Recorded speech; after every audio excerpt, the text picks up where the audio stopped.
Hello chess friends, and welcome to Zarov's chess channel, and welcome to my advanced chess theory and to another part of the King's Indian defense. Today we'll do the Semi Averbakh system by White, and the Semi Averbakh system is, I think, the best way for White to play against the King's Indian. So it's the most annoying system to play against by Black, and I was really annoyed by this system when White has played it. Until I watched a game from my club colleague, and he showed me one particular moment in which you have to maybe sacrifice your rook for the exchange, but you then get a very nice initiative in the middle game. So today I wanted to show you a game. It was played between Glenn Fleer and Jonathan Hawkins. Jonathan Hawkins, top grandmaster from England, and he is here with the black pieces, and he also will sacrifice the rook for the exchange. And in that particular moment when that happened, I will show you the tricks behind this move. So let's see first of all this Semi Averbakh system. So we have here d4, knight on f6, c4, g6, knight on c3, bishop to g7, e4, still common theory, d6, and now comes the move bishop to e2. And this bishop to e2 is supporting with the queen here the g4, and basically White can play also bishop to e3, so the bishop cannot be attacked by the knight here on g4. And White's idea is to play a fast attack here by g4, h4, h5, creating like in the Yugoslav attack, maybe here a trade of bishop on h6 after you have kingside castled, and then try to mate you. So it's really hard to play against this setup. So first of all, of course, we have to castle, and now comes bishop to e3. So you see, it's not possible here to attack the bishop, which is very well placed.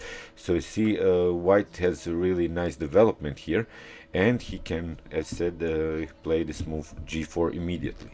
And a move as h5 doesn't bring you so much, because White can then play maybe h3 and g4 and really attack again and break your pawn structure in a very early stage in the game.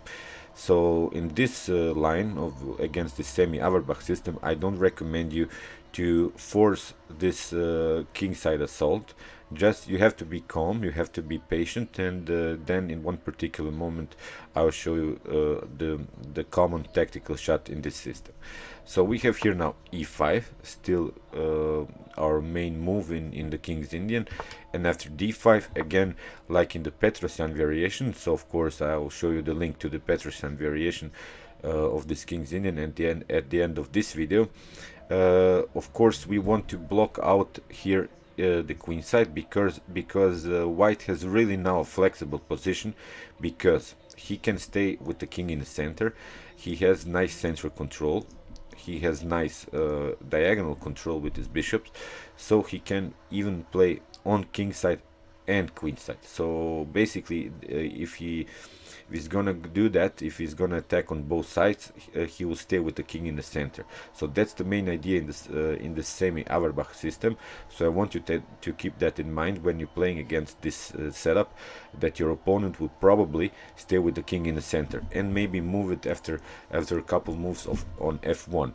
So don't try here to attack the king, because it won't be successful in most of the time. So here after a5 comes this move g4. So you see a preparation of maybe knight on d7 or knight on e8 with the move f5 to break through here and create a kingside attack. Is not so good, because White has already occupied the f5 with 2 pawns, and basically you will have to trade your 2 pawns for these 2 pawns and create an open g file on your king.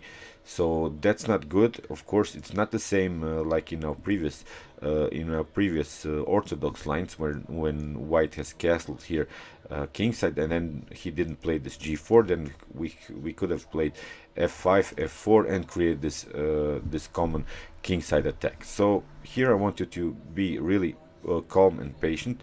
And now play simply this move knight on a6, which is perfectly fine.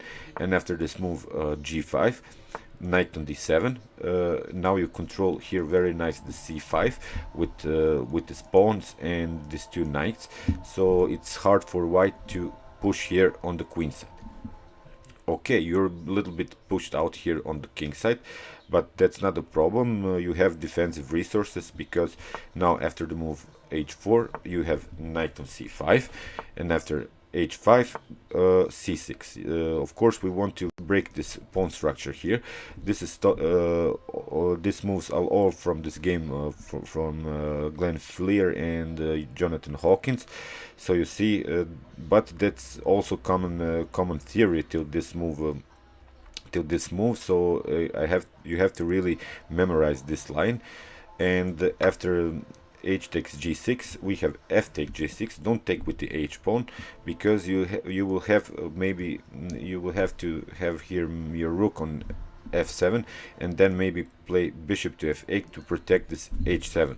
So if you take with this pawn, your rook cannot play defensive anymore. And of course it meets also with our idea here to open the f file. You see there are some weaknesses here, because the king hasn't castled, and as I told you, he won't probably castle in this Semi Averbakh system. So we have here now f3, and now c takes d5. So now comes c takes d5, so white will rely on his space control here with his pawns. If he takes with the knight here, then we can develop our bishop here very nice on e6. So that's not what white wants to allow you. He wants you to have this this bishop on c8 very weak. So we have here now, of course, c takes d4, and now bishop to d7. This bishop to d7 is basically preparation with rook to b8, and then to create at least here queenside attack. So now we have knight on h3. Of course, well, it's maybe a preparation here to play in a couple of moves f4, but of course it's also here this idea to play maybe knight on f2, then knight on g4, and maybe knight on f6 or h6. So this is the path of the knight that white's gonna try.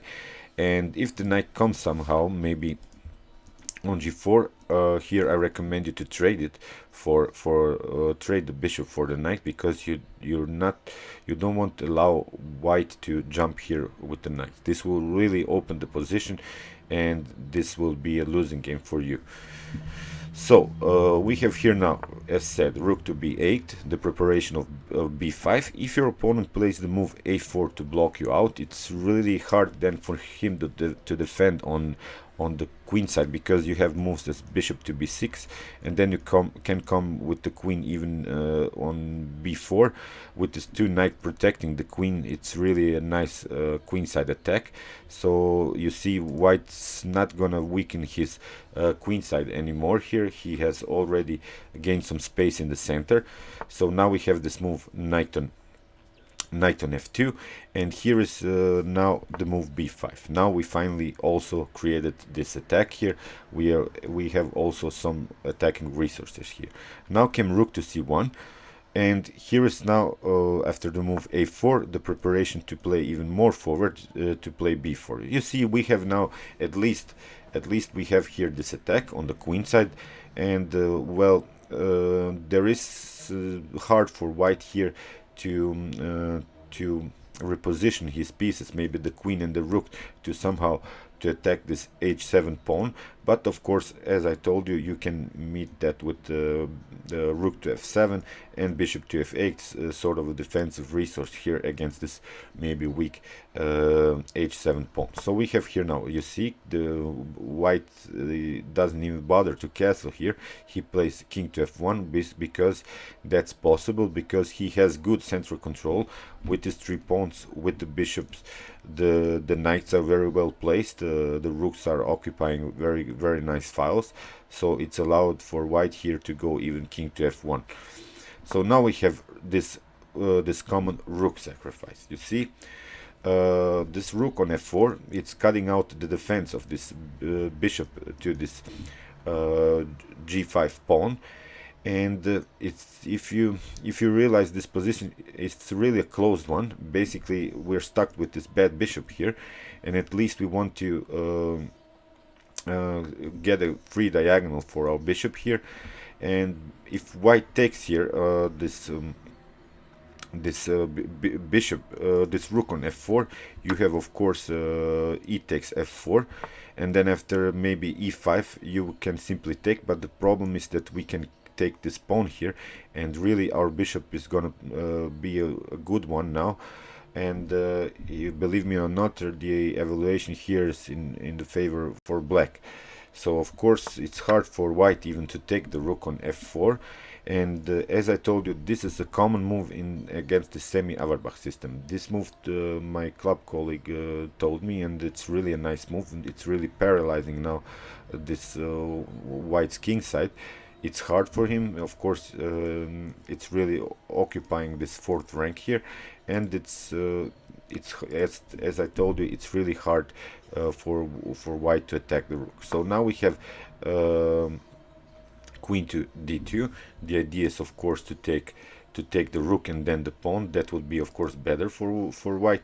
And now we have queen to g5, taking this pawn, and now knight on h3. Of course, bishop takes the knight on h3, rook takes on h3.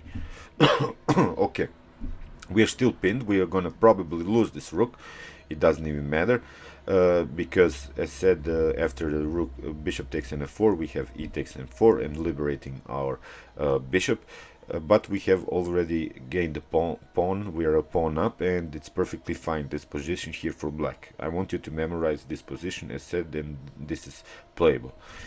So now we have queen to g4. Very nice, very strong move by Hawkins. Of course, the pawn cannot take because of the pin. And he gets with his rook back. Rook takes on h2. And now we have again another pawn. Rook takes on f3, bishop takes on f3, queen takes on f3. So very nice. We have now 2 pawns and the bishop for the rook, which is a good good trade so far. We have here created these 2 connected passed pawns, so of course there will be a threat in an endgame for white. And now we have king to g1. We have here now b4, queen on e2, try to trade the queens, simplify the position, but it's okay for black here to simplify. After a trade of queens, we again relying on these 2 connected pass pawns, and this is now a perfectly nice game. Now comes even another pawn, knight takes on e4, and this is a better position for black.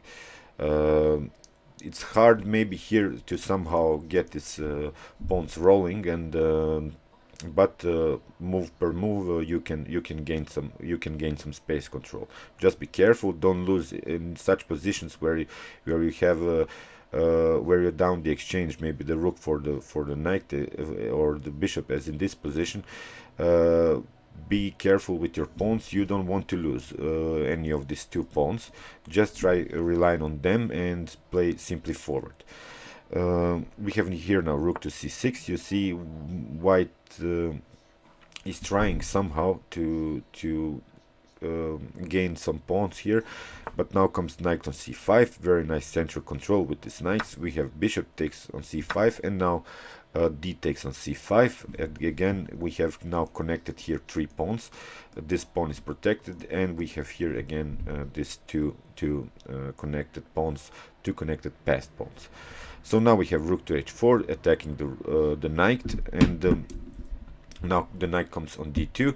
Now we have king to f2. Of course, taking the pawn on c5 wasn't possible because of the fork here on f3. And now we have g4 attacking move on the rook. We're just playing simply attacks here. Now, of course, rook to f8. Just create simple attacks, nothing fancy. Now you have in these positions only to calculate maybe 2 moves or 3 moves forward. Simple threats are always good. They keep your opponent occupied, and meanwhile you get a better position. So now we have, of course, king on e3, again knight on c4 attacking the king, king king on e4, and now h6, supporting this pass pawn. As said, we don't want to lose any of these two pawns. This is now our main weapon here, these two connected pawns. We want to trade even pieces here. We are not worried to trade pieces here, just we want to get as fast as we can into an endgame. Of course, now came d6. Well, white has this pass pawn also on the d file, but it always can be met with rook to d8. And now Hawkins plays a really nice move, because he feels that we are now in sort of an endgame, and you want in an endgame your king more towards the center. So of course, and it can also help your rook to not allow this pawn from promotion. So now we have king on the d5. Now knight takes on b2, rook to h1, and now knight on d3, rook to f1 with the check. Now we have knight on f4, a trade of knights, and you see now in this position we have now even three connected pass pawns, and we have here the situation 3-on-1 on this pawn. So now white plays rook on c2, c7, pardon me. We have king on g6, and now white did some calculations. Probably he took the bishop. Of course, this pawn cannot be stopped anymore by this rook, because the king and the rook will go and create this promotion here on d8. But as I told you, this rook will always meet the pawn on the 8th rank, and we have here now this position where three pawns are threatening to promote, so they're unstoppable for a rook. And of course we are not worried of this pawn anymore, so that's why black left here white to play this d7, and we have now king to f6, again a more centralized move by black's king. And now we have king to d6, and now c4. Again, you see the situation, 6 pawns are piling up, and they're really dangerous. Of course came rook on c1, and now we have c3, a3, and we have b takes a3, rook takes on c3, a2, rook a3, of course stopping this pawns for promotion. And now we have h5, rook takes a2, h4, rook takes a4, now f3, rook on e4, and now rook to d8. The threat was of course to play rook to e8, so now came this move rook to e8, but now it's the difference that we can take this pawn. And now came king takes on d7, and again we play simply forward. These 3 pawns are unstoppable for the rook. So now came king on d6, and now we have g3, rook on f8, check, and we have now king to g7, rook takes f3, and g2, and this is game over. So of course white's rook cannot go behind this pawn because of the h4 pawn, and also cannot go on f1 to stop the promotion here on g1. So let me see again this middle game. We have here after this move king to f2. We have here after this continuation, this was the main idea here. We have rook on f4. I want you really to memorize this rook sacrifice, but you see this g5 pawn is very weak, so you don't mind maybe an exchange, a trade of the rook for the bishop and the pawn in this position. So the position is extremely closed. There are no pawn breakthrough here possible, so I want you really to memorize this line. So as said, watch my Petrosyan systems from this King's Indian videos. They're all also similar to the Semi Averbakh system, and of course don't forget to subscribe to my channel. Thanks you for watching, guys. Chess is the best.